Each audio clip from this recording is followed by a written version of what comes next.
الذي أنزل على عبده الكتاب ولم يجعل له عوجا تبارك الذي جعل في السماء بروجا وجعل فيها سراجا وقمرا منيرا أشهد أن لا إله إلا الله وحده لا شريك له وأشهد أن سيدنا ومولانا محمدًا عبده ورسوله أما بعد فأعوذ بالله من الشيطان الرجيم بسم الله الرحمن الرحيم قد أفلح من تزكى وذكر اسم ربه فصلى صدق الله مولانا العظيم مولاي صل وسلم دائما ابدا على حبيبك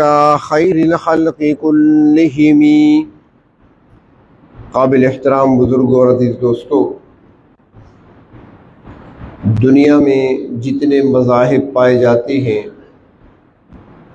یا جتنی اقوام دنیا میں موجود ہیں، ہر مذہب اور ہر قوم کا کوئی نہ کوئی تہوار ہوتا ہے، خوشی کا دن ہوتا ہے۔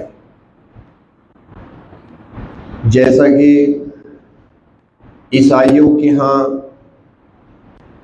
25 دسمبر کی تاریخ ہے، ہر سال وہ یہ دن خوشی مناتے ہیں۔ ان کے گمان کے مطابق، ان کے خیال کے مطابق 25 دسمبر کو حضرت عیسیٰ علیہ السلام کی ولادت ہوئی تھی۔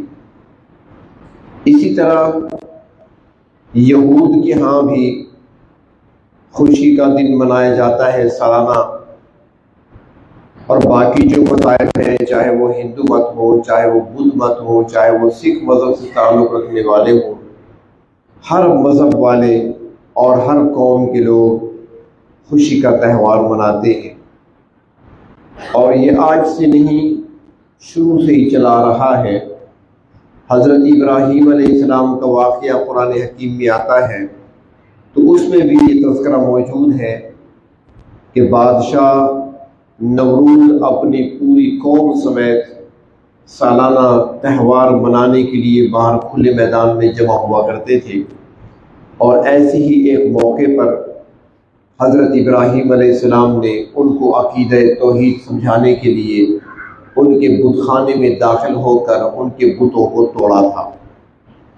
اسی طرح حضرت موسیٰ علیہ السلام جب فرعون کے پاس معجزات لے کر آئے اور فرعون نے حضرت موسیٰ علیہ السلام کے معجزات کو دیکھ کر اسے جادو سے تعبیر کیا اور جادوگروں کو مقابلے کے لیے بلایا، تو فرعون نے جس دن کا انتخاب کیا تھا وہ دن بھی ان کے سالانہ تہوار کا دن تھا، خوشی کا دن تھا۔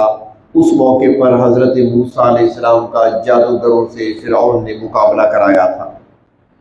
تو ہر قوم میں اور ہر مذہب میں، ہر دور میں سالانہ خوشی کے تہوار ہوا کرتے ہیں، خوشی منایا کرتے ہیں۔ تو اسلام نے بھی ہمیں سالانہ دو خوشی کے موقع عطا فرمائے، ایک عید الفطر کے عنوان سے اور دوسرا عید الاضحیٰ کے عنوان سے۔ عید الفطر کی جو ہم خوشی مناتے ہیں، آج جیسے یکم شوال المکرم کا دن ہے اور آج ہمارے لیے عید الفطر کا دن ہے، تو رمضان کے بعد اس دن چونکہ افطار کیا جاتا ہے، روزہ نہیں ہوتا، ایک مہینہ اللہ کا حکم مانتے ہوئے اللہ کے حکم کے مطابق ہم نے کھانا پینا چھوڑا کچھ اوقات کے لیے، اور آج اسی اللہ کے حکم پر ہم کھانے پینے لگے ہیں۔ تو اللہ رب العزت نے رمضان مبارک کا بابرکت مہینہ گزرنے پر ہمیں خوشی کا موقع عطا فرمایا ہے۔ یہاں پر ایک سوال بھی کیا جاتا ہے کہ مسلمان رمضان کی اتنے فضائل بیان کرتے ہیں، اتنی فضیلتیں روزوں کی بیان کی جاتی ہیں، راتوں کے قیام کی فضیلت بیان کی جاتی ہے، آخری عشرے اور خصوصاً طاق راتوں کی فضیلت بہت بیان کی جاتی ہے، اور جب رمضان چلا جاتا ہے تو پھر یہ خوشی کیوں مناتے ہیں؟ ایسی بابرکت راتیں اور ایسی برکتوں والے دن جانے پر تو غمگین ہونا چاہیے تھا، خوشی کیسے مناتے ہیں؟ تو یہاں پر اس کا جواب دیتے ہوئے فرماتی ہے کہ جو خوشی مناتے ہیں ہم رمضان کے جانے کے بعد، یہ رمضان کے جانے کی خوشی نہیں ہوتی، رمضان کے جانے پر خوشی نہیں مناتے، بلکہ رمضان کو پا لینے پر خوشی مناتے ہیں کہ ہم نے رمضان پا لیا۔ اور اس لیے کہا جاتا ہے کہ عید الفطر، یہ عید اور خوشی کا دن ان لوگوں کے لیے ہے جن لوگوں نے رمضان کے مہینے کی برکتوں کو سمیٹا ہے، جن لوگوں نے رمضان کے مہینے کی رحمتوں کو سمیٹا ہے، جن لوگوں نے رمضان کے روزے رکھ کر اپنے رب کو راضی کیا ہے، اور جس نے راتوں کا قیام کر کے تراویح ادا کر کے اللہ تبارک و تعالی کو خوش کرنے کے لیے اپنے اوقات کو صرف کیا ہے، تو یہ خوشی کا دن انہی لوگوں کے لیے ہے۔ ورنہ وہ لوگ جنہوں نے رمضان کے مہینے کو ضائع کر دیا، وہ تو آج پچھتا رہے ہیں، ان کو تو آج پشیمانی ہے، کیونکہ وقت تو گزر گیا۔ جنہوں نے روزے رکھے ان کا وقت بھی گزرا، جنہوں نے روزہ نہیں رکھا وقت ان کا بھی گزر گیا، جنہوں نے راتوں کا قیام کیا راتیں ان کی بھی گزر گئیں، اور جو راتوں کو سوتے رہے راتیں ان کی بھی گزر گئیں۔ لیکن کچھ ایسے تھے جو خوش قسمت قرار پائے، اور کچھ ایسے تھے جنہوں نے بدقسمتی کو اپنے حصے میں لے لیا۔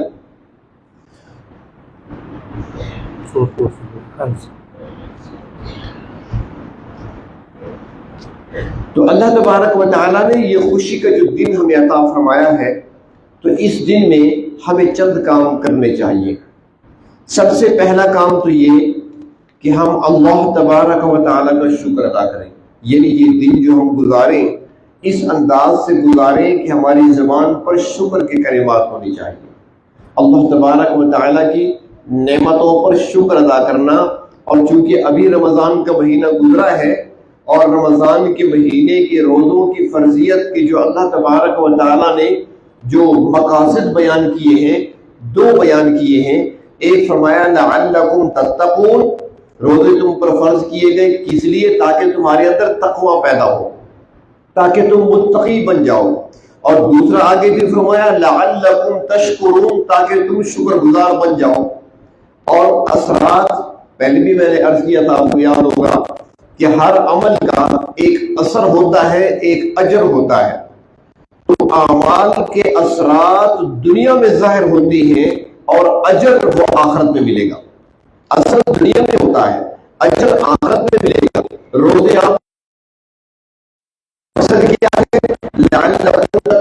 تاکہ تمہارے اندر تقوی پیدا ہو، تمہارے دلوں میں خوف خدا آ جائے، تاکہ تم یہ سمجھنے لگو اور یقین کرنے لگ جاؤ کہ ہمارے اللہ ہمیں دیکھ رہے ہیں۔ تو روزے کی حالت میں ہم نے اس اثر کو اپنے اندر دیکھ لیا۔ جس نے بھی روزہ رکھا ہے اس نے اس اثر کو محسوس کیا کہ چاہے اسے جتنی پیاس لگی ہو، بھوک لگی ہو، نہ وہ گھونٹ پانی کا لیتا ہے، نہ وہ لقمہ نوالا کھانے کا لیتا ہے، اس لیے کہ میرے اللہ مجھے دیکھ رہے ہیں۔ تو تقوی کے اثرات آ گئے ہمارے اندر، اجر جو ملے گا وہ آخرت میں ملے گا۔ اس طریقے سے دوسرا مقصد فرمایا لعلکم تشکرون، تاکہ تم شکر گزار بن جاؤ۔ تو یہ بھی ہم نے دیکھ لیا، اس کے اثرات سامنے آئے کہ جب شام کو افطاری کے وقت دسترخوان پہ بیٹھتے تو ہر بندے کے منہ سے کلمہ شکر ہی نکلتا تھا۔ نعمتیں کھا کر شکر کے کلمات ہر انسان کے منہ سے نکلتے تھے، جو بھی روزے دار ہوتے تھے۔ تو اثرات دنیا کے اندر بھی ظاہر ہوئے اور آخرت میں اس پر اجر ملے گا۔ تو اس طریقے سے جو ہم نے سیکھا ہے شکر ادا کرنا رمضان کے مہینے میں افطاری کے وقت میں، تو اب ہمیں رمضان کے گزر جانے پر اور روزوں کو پا لینے پر اور راتوں کا قیام کر لینے کے بعد ہمیں چاہیے کہ ہم اللہ کا شکر ادا کریں، نعمتوں پر شکر ادا کریں۔ خوشی کا موقع دیا، اس پر اللہ کا شکر ادا کریں۔ رمضان کے روزے ہمیں عطا فرمائے، اس پر اللہ کا شکر ادا کریں۔ راتوں کا قیام ملا، تراویح پڑھنے کی توفیق دی گئی، قرآن کریم کی تلاوت کرنے کی اور قرآن کریم کو سننے کی توفیق ملی، موقع ملا، تو اس پر اللہ کا شکر ادا کریں۔ تو ایک تو اس موقع پر ہم اللہ تبارک و تعالیٰ کا شکر ادا کریں، اٹھتے بیٹھتے الحمدللہ الحمدللہ کلمہ شکر ہے، اور اللہ تبارک و تعالیٰ اس پر بہت خوش ہوتے ہیں، اتنا خوش ہوتے ہیں کہ اللہ تعالیٰ فرماتے ہیں لئن شکرتم لأزیدنکم، ایسے خوش ہوتے ہیں، فرمایا کہ اگر تم شکر کرو گے نا تو پھر ایسا نہیں کہ صرف خوشی ہوگی، نہیں، تم شکر کرو گے میں اور دوں گا، شکر کرو گے پھر اور دوں گا۔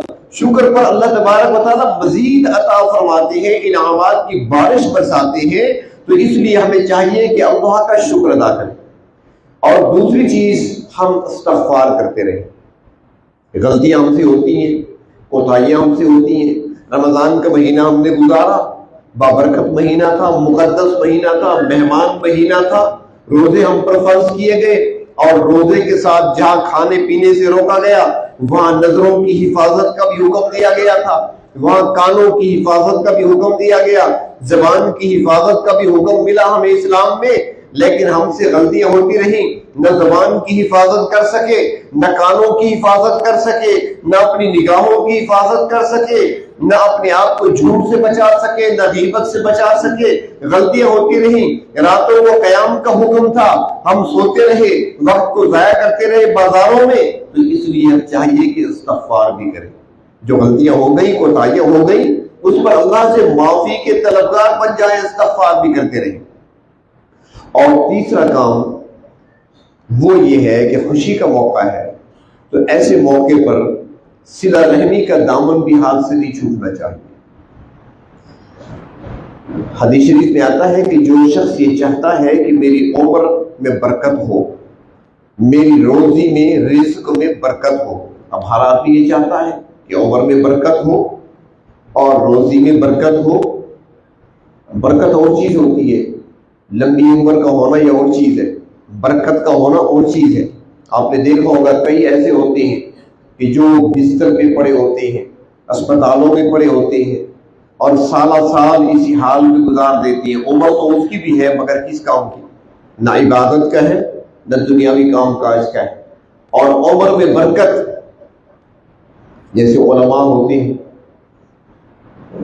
دور کی مثال چھوڑیں، ہمارے استاد محترم، ہمارے اس دیر شہر کے سب سے بڑے محسن شیخ الحدیث و تفسیر حضرت مولانا علاء الدین صاحب رحمہ اللہ تعالی، 103 سال کی عمر، اور آخری سال بھی بخاری پڑھائی ہے۔ آخری سال بھی بخاری پڑھانا مذاق نہیں ہے، آخری سال بھی انہوں نے بخاری کے سبق دیے، بخاری پڑھائی ہے آخری سال تک۔ اس کو کہتے ہیں عمر میں برکت، یہ برکت ہے۔ تو اللہ تبارک و تعالیٰ عمر میں برکت عطا فرماتے ہیں اور روزی میں برکت عطا فرماتے ہیں اس شخص کو جو صلہ رحمی کرتا ہے۔ ہمارے یہاں چھوٹی چھوٹی باتوں پر قطع تعلقی کر لی جاتی ہے، چھوٹی چھوٹی باتوں پر بول چال بند ہو جاتا ہے، آنا جانا بند ہو جاتا ہے، قریبی عزیزوں میں، قریبی رشتہ داروں میں۔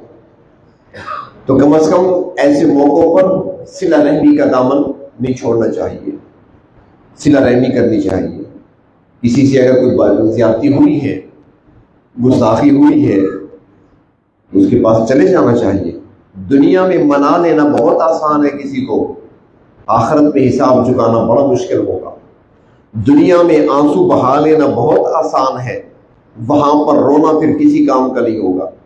وہاں انسان روئے گا، حدیث شریف میں آتا ہے کہ وہاں انسان روئیں گے روز قیامت، یہاں تک کہ پانی خشک ہو جائے گا، آنکھوں سے خون نکلے گا، خون بھی خشک ہو جائے گا، پیپ نکلنے لگے گا، مگر کسی کو ترس نہیں آئے گا، کسی کو رحم نہیں آئے گا وہاں پر۔ اور یہاں پر ایک قطرہ جب گرتا ہے تو رب تعالیٰ کی رحمت فوراً آ جاتی ہے۔ اس لیے دنیا میں ہی یہ معاملات صاف کر لیں، اور خصوصاً سب سے بڑھ کر جو ہمارے محسن ہیں اور سب سے بڑھ کر جن کے ہم پر احسانات ہیں، جنہیں والدین کہا جاتا ہے۔ نوجوانوں سے عرض کر رہا ہوں کہ آج آپ علماء سے جو کہتے ہیں کہ میرے لیے دعا کرنا، کوئی عالم سے ملاقات، کسی عالم سے ملاقات ہوتی ہے نا، تو نوجوان کہتے ہیں حضرت میرے لیے دعا کرنا۔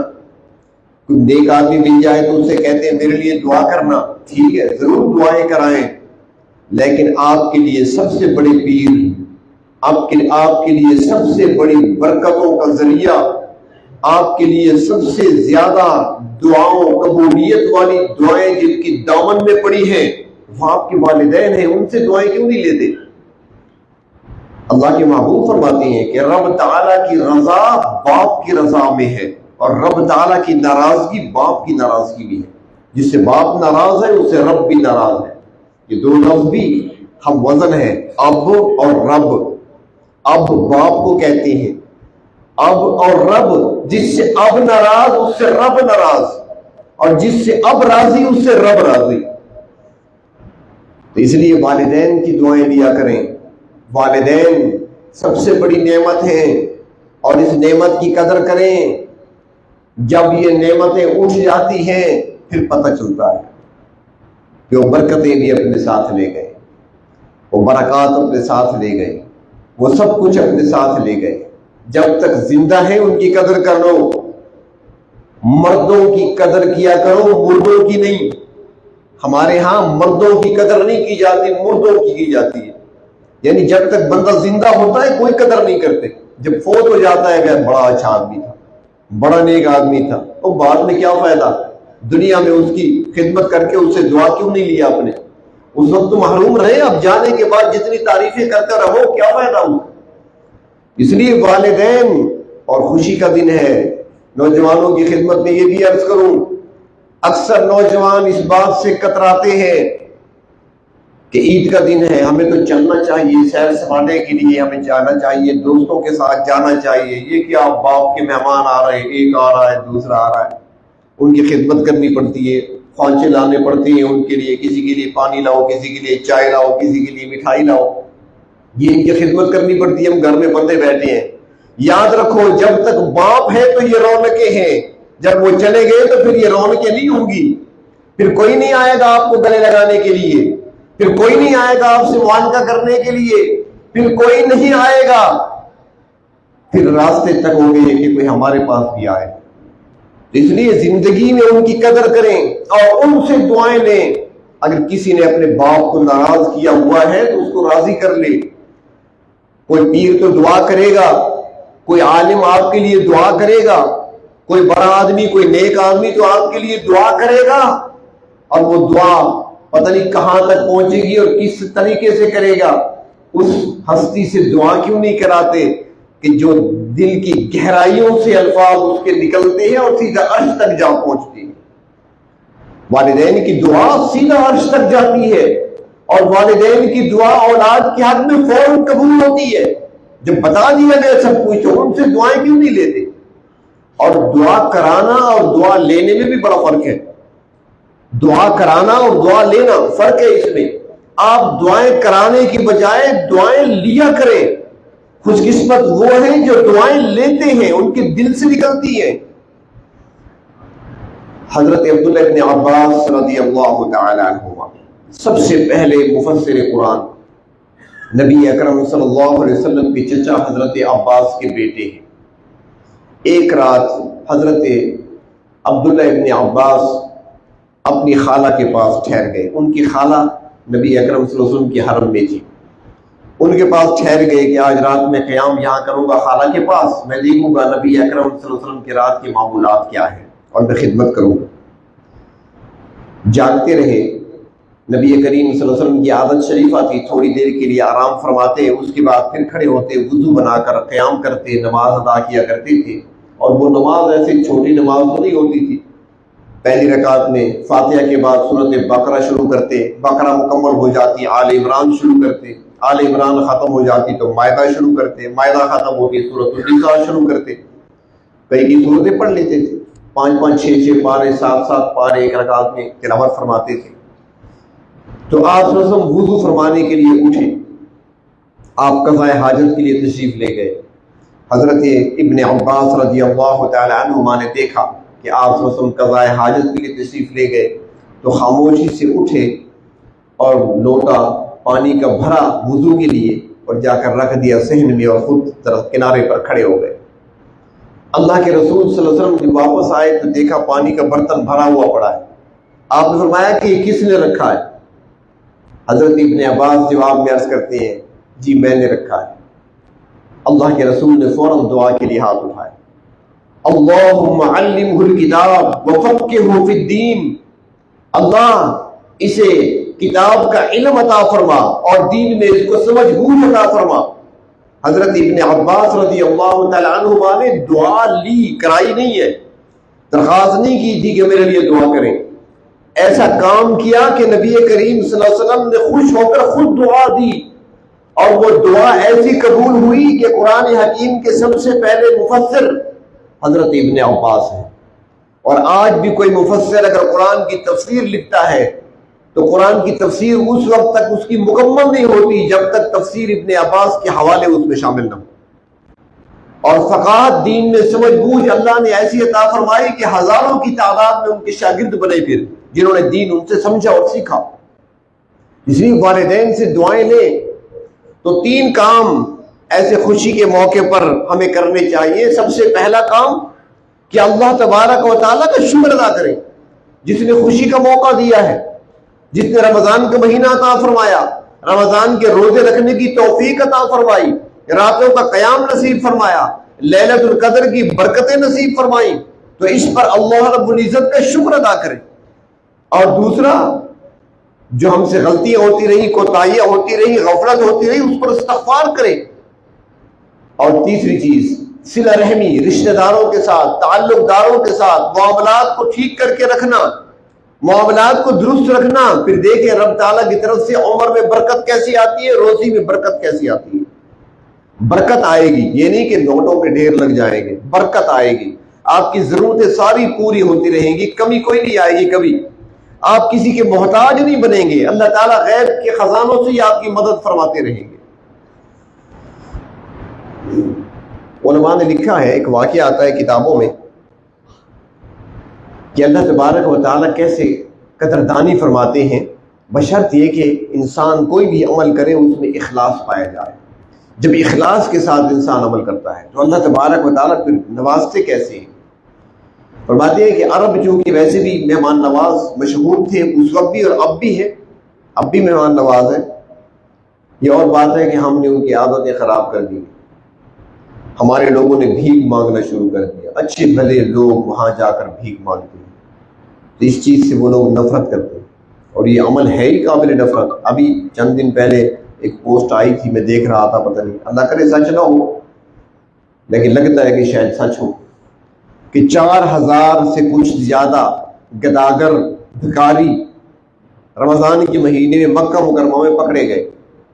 ان 4000 کچھ اوپر ہے، شاید 4500، ان میں 90% پاکستانی ہے۔ اب کتنی بڑی شرمندگی کی بات ہے ہمارے لیے، تو ایسے لوگوں کی حوصلہ افزائی بھی نہیں کرنی چاہیے۔ ایک مرتبہ جا رہے تھے، میرے ساتھی میرے ساتھ تھے، تو ایک مرد کھڑا ہوا تھا، بوڑھا آدمی تھا، اس نے ہاتھ پھیلایا، میں نے اسے کہا کیا ہے؟ اس نے کہا فقیر کو کچھ دیتے جاؤ۔ میں نے کہا یہ بتاؤ فقیر نے 2.5 لاکھ کہاں سے لیے؟ فقیر کیسے ہو؟ 2.5 لاکھ کا پیکج ہے سعودیہ کا عمرے کا، جب تمہارے پاس 2.5 لاکھ ہے تو تم تو خود مالدار ہو، فقیر کہاں سے ہو گئے تم؟ اس نے جواب دیا کہ جی وہ تو میرے مالک نے دیے تھے۔ تو حکومت کو چاہیے کہ ان مالکوں کو ہاتھ ڈالے جو بھیجتی ہیں، ان کو جو ذریعہ بنتے ہیں، یہ ان کے کارندے ہوتے ہیں، ان کو بھیجتے ہیں، لیکن ہمارا تو سارا نظام ہی ایسا بگڑا ہوا ہے۔ تو باہر طور میں عرض کر رہا تھا کہ عرب کے لوگ بڑے مہمان نواز اس وقت بھی تھے، اب بھی ہے۔ تو ایک گھر میں ایک مرتبہ مہمان آ گیا، مہمان بڑا معزز تھا، تو گھر کا جو شخص تھا، سربراہ جو تھا گھر کا، وہ اپنی بیوی کے پاس آیا اور اس سے کہنے لگا کہ مہمان آیا، بڑا معزز ہے، لہذا کیا ہے گھر میں، اس کے لیے کیا کریں؟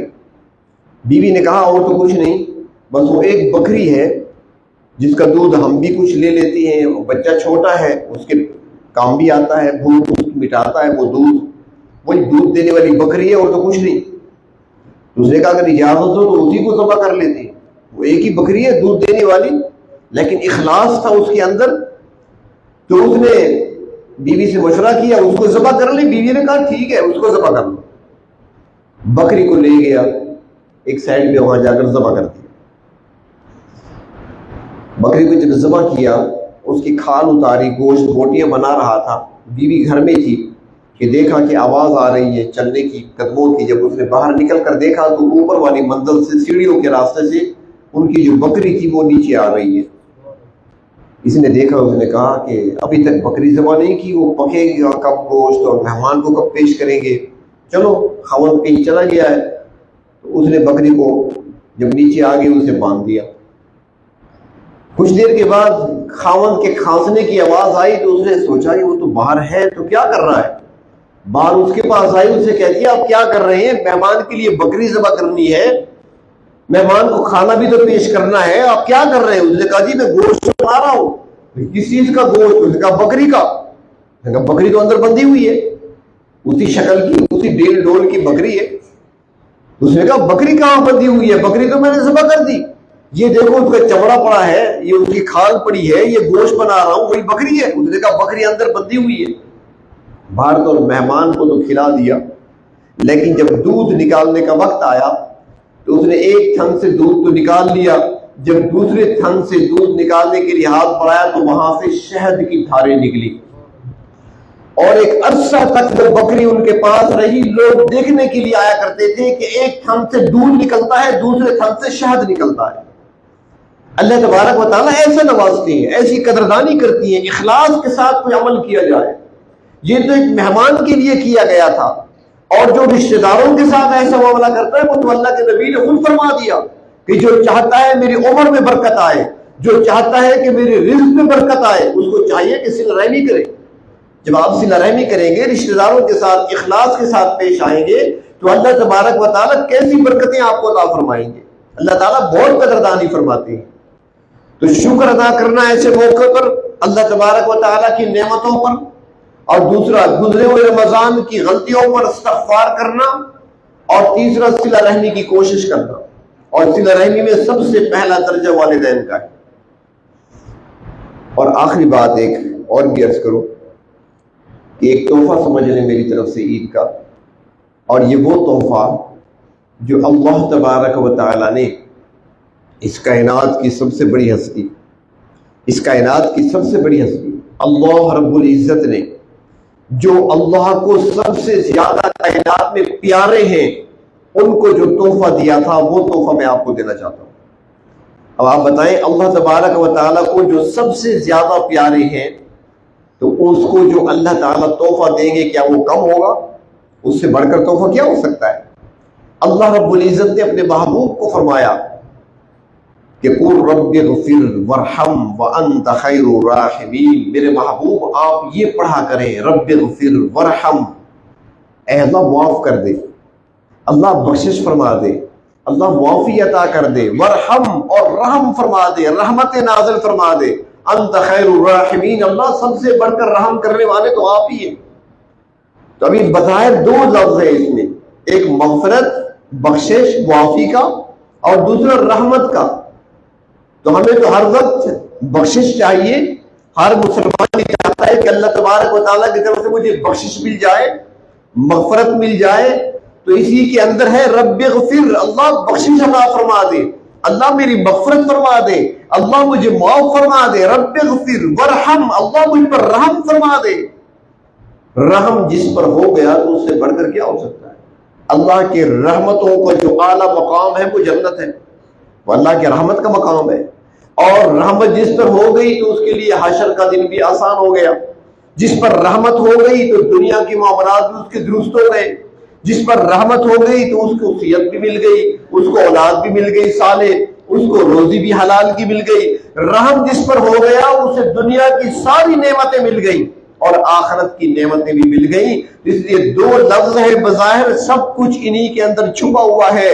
یہ وہ تحفہ ہے جو اللہ رب العزت نے کائنات کی سب سے پیاری ہستی جناب محمد رسول اللہ صلی اللہ علیہ وسلم کو عطا فرمایا. آپ بھی اس کو اپنا معمول بنا لیں. اب کسی کہیں کہ میں صبح شام ایک ایک تسبیح پڑھا کریں استغفار کی تو بڑا مشکل ہوگا. جس سے بھی کہیں کہتا ہے ٹائم نہیں ہے میرے پاس، وقت نہیں ہوتا ادھر. اب یہ تو آسان ہے نا جی، اٹھتے بیٹھتے پڑھے رب اغفر وارحم وانت خیر الراحمین. اٹھتے بیٹھتے پڑھے، سواری پہ بیٹھے بھی پڑھے، دکان پہ بیٹھے پڑھے، جب اٹھنے لگے تب بھی پڑھے، گھر میں پڑھے، باہر پڑھے، جب بھی پڑھے.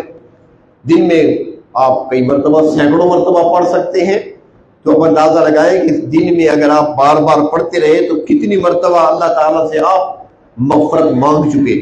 اور اللہ تبارک و تعالیٰ سے جب مانگے اور مانگا جائے تو وہ رب تعالیٰ ضرور عطا فرماتے ہیں. جب بخشش بندہ مانگے گا تو بخشش ملے گی، مغفرت کا طلبگار کوئی بنے گا تو مغفرت ہوگی، اور جو رحمت کا طلبگار بنے گا تو رحمت ضرور عطا کی جائے گی اسے. تو اگر پورا نہیں پڑھ سکتے تو کم از کم اتنا پڑھ لیا کریں رب اغفر ورحم، یہ بھی کافی ہے. اٹھتے بیٹھتے پڑھیں، چلتے پھرتے پڑھیں، نماز کے اندر بھی پڑھ سکتی ہیں، نماز کا سلام پھیرنے کے بعد بھی پڑھ سکتی ہیں، سلام پھیرنے سے پہلے بھی پڑھ سکتی ہیں. رب اغفر ورحم وانت خیر الراحمین، اس کا معمول بنا لیں، اٹھتے بیٹھتے معمول بنا لیں. رمضان ابھی گزرا ہے، تربیت کا مہینہ اسے کہا گیا، تو کوئی نہ کوئی اثر تو ہمارے اوپر ہونا چاہیے نا، کچھ تو باقی ہمارے ساتھ رہنا چاہیے کہ رمضان کا تحفہ اپنے ساتھ ہم لے کر آئے ہیں اور ہمارے ساتھ ہے، ہمارے پاس ہے. تو اور اگر کچھ نہیں ہمارے پاس تو کم از کم یہ کلمہ تو ہونا چاہیے، یہ جملہ تو ہونا چاہیے رب اغفر ورحم.